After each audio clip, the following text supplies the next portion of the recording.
Tiro parabólico. El objetivo de nuestra práctica es observar el movimiento parabólico realizado por un objeto, del cual obtendremos el tiempo en que tardó en caer, su componente en X y en Y y sus velocidades, así como graficar dicho movimiento para saber cómo ubicarlo en el plano una vez obtenidas sus coordenadas. El tiro parabólico es el que realiza un cuerpo cuya trayectoria traza una parábola. Esta trayectoria se corresponde con el movimiento ideal de un objeto, que está sujeto a un campo gravitatorio uniforme y que se mueve sin que el medio le oponga resistencia. Las propiedades cinemáticas de un cuerpo en cualquier instante, tiempo, del movimiento parabólico son sus componentes en X y Y y sus magnitudes, que son aceleración, velocidad y posición. Podemos encontrar el movimiento parabólico en la vida cotidiana, ya sea en un chorro de agua que sale de una manguera, el salto que hace el personaje de algún videojuego, o patear un balón al jugar fútbol. Hipótesis. Al lanzar una pelota de plástico sólido en un ángulo especificado en el eje X, obtenemos una curva parabólica como su trayectoria, teniendo una velocidad inicial y final, una posición en X y en Y, una distancia máxima alcanzada y una aceleración, teniendo en cuenta la gravedad, que será la única que puede afectar el movimiento de la pelota, ya que en esto no influyen otros factores.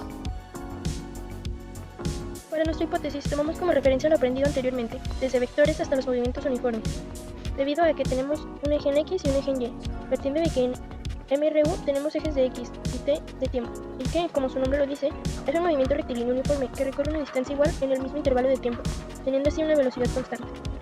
En MRUA tenemos ejes de B y T, donde tenemos una aceleración constante y una velocidad que puede no serlo. También tenemos caída libre, con ejes de Y y X, y una aceleración constante con respecto a la gravedad. Uniendo estos puntos podemos deducir que tenemos un tiro parabólico, al moverse en el eje X de MRU y MRUA y en eje Y de caída libre, para después obtener la curva parabólica, y así tener un movimiento en dos dimensiones, para sacar los vectores con sus respectivos desplazamientos, velocidades, aceleraciones y magnitud. Para este experimento ocupamos un lanzador de proyectiles, un flexómetro, hojas de carbón y hojas blancas y una tabla. Primero lo que hicimos fue pegar las hojas blancas en toda la tabla. Después, encima de estas hojas blancas pegamos las hojas de carbón para que a la hora de que la pelota pegue en la tabla se marquen los golpes en las hojas blancas y se marquen como puntos negros. Después colocamos el lanzador a una distancia tal que a la hora de que la pelota golpee la tabla, esta caiga en la parte de hasta abajo, y una vez que tocó esta parte sujetamos el lanzador con una prensa para que no se moviera. Lanzábamos la pelota 7 veces y después acercábamos 10 centímetros el lanzador. Cuando la pelota tocara la parte más alta de la tabla, ahí era la última medida que íbamos a tomar. Una vez que se marcaron todos los puntos que tocaba la pelota cuando chocaba con la tabla, empezamos a medir desde el piso hasta cada punto, para así con estos datos poder graficar. Análisis de resultados. Analizando los datos comprendidos de la práctica y después de graficarlos con respecto de X y Y, ya sea con logaritmo, podemos ver que es una curva exponencial inversa, debido a que tanto en el eje X como en el eje Y están los dos tipos de movimiento descritos en las clases anteriores, siendo el eje Y el uniformemente acelerado debido a la gravedad, siendo que es una desaceleración negativa pero constante, y en el eje X en donde la velocidad inicial es igual a la velocidad final, debido a que al momento de ser disparado el proyectil, este solo se detendrá y dejará de tener velocidad cuando impacte con la tabla. Debido a que pudimos muestrear en diferentes instancias el punto de impacto del proyectil, pudimos poder graficar de forma visual cómo se comportaba este movimiento. Y ya describiendo este tipo de exponente, tenemos que tomar en cuenta que ahora no estamos trabajando en una sola dimensión, sino que estamos trabajando en dos. Y en dos direcciones, tanto si es el eje coordenado, independientemente si X se escribe como profundidad, anchura o altura, al ser dos dimensiones se tiene que trabajar con vectores. Por tanto, ahora las componentes de X, que es un movimiento uniformemente rectilíneo uniforme, contra el eje Y, que es movimiento uniformemente acelerado, pasarán a ser vectores que van a dar como la resultante la velocidad del movimiento que tenga ese proyectil. Por tanto, vamos a tener que analizarlo de forma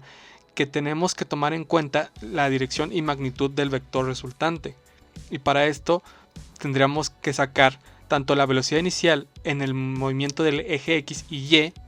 independientemente del tipo de movimiento, para tener esos dos vectores o esas dos componentes de las coordenadas de nuestro vector resultante, que sería la verdadera velocidad inicial del proyectil.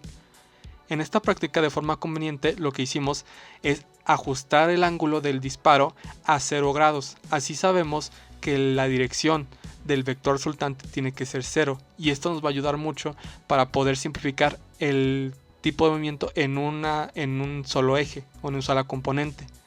ya que de ser diferente estas van a variar de forma distinta, siendo que si en el eje X, que es movimiento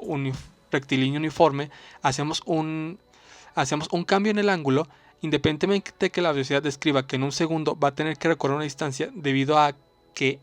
ya es la resultante, la distancia recorrida con respecto a la totalidad del plano coordenado va a ser diferente a la que simplemente podríamos calcular si fuera en una sola dimensión. Y también esto es aplicable al eje Y, en el que está el uniformemente acelerado, ya que si disparamos en un ángulo mayor al eje X, lo que va a pasar es que va a tener no va a verse afectado hasta que la velocidad sea 0 y ya empiece a desacelerar de forma constante hacia abajo. Entonces, para eso es que nos sirve tener el ángulo 0 del proyectil, para poder operar de forma individual cada tipo de movimiento y después implementarlas, ya que sabemos que en el movimiento de dos direcciones está el componente X y Y, que se pueden calcular tanto con las funciones trigonométricas de tangente para poder sacar la resultante del vector, que simplemente es su suma. Asimismo, como observación, los datos pueden variar debido a errores sistemáticos humanos al momento de medir cada elemento durante su captura, sea la rigurosidad de poner en total vertical la tabla en la que impactó el proyectil, extender o doblar levemente el flexómetro en medida larga, etc., por lo que los resultados pueden variar con lo ideal que marque el fabricante del cañón o los posibles timers que cuanticen el tiempo de vuelo. El tiro parabólico se trata de un movimiento compuesto por dos componentes: el movimiento rectilíneo uniforme en la dirección horizontal del eje X y el movimiento uniformemente acelerado en la dirección vertical del eje Y, bajo la gravedad. Estos dos movimientos se combinan para formar una trayectoria parabólica, así como la independencia de los movimientos, tiempo de vuelo, alcance máximo, la altura máxima, la simetría de la trayectoria, son parte de un tiro parabólico. También el tiro parabólico es fundamental en muchas áreas de la física y la ingeniería, ya que describe el comportamiento de cualquier objeto que se mueva bajo la influencia de la gravedad